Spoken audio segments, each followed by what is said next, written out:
Samantala, binigyan diin ng National Commission on Muslim Filipinos North Luzon ang kahalagahan ng pag-aayuno at pagdinilay-nilay ngayong banal na buwan ng Ramadan. Yan ang ulat ni Audie Villena ng PTV Cordillera.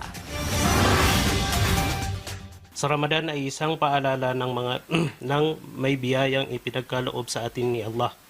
Ang biyaya ng buhay, kalusugan, pamilya at hanap buhay.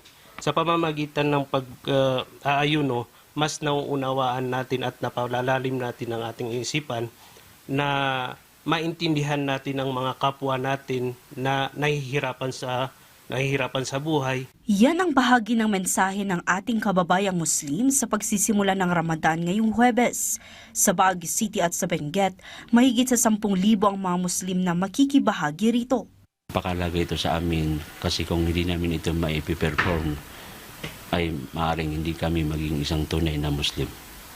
Yung fasting ay kailangan po yan itayo not only for refraining from eating, drinking, but also through spiritual aspect.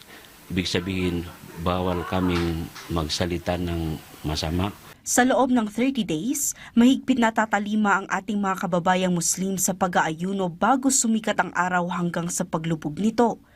Ilalaan nila ang kanilang panahon sa pagdarasal, pagbabasa at pag-aaral ng Quran.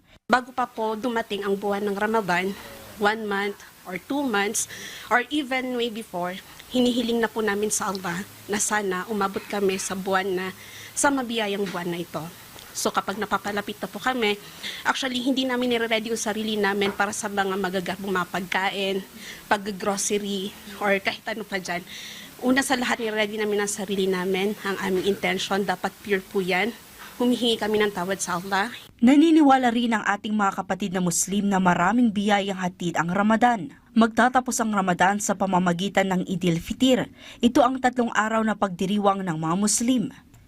Mula rito sa Baguio City, Audie Villena para sa Pambansang TV sa Bagong Pilipinas.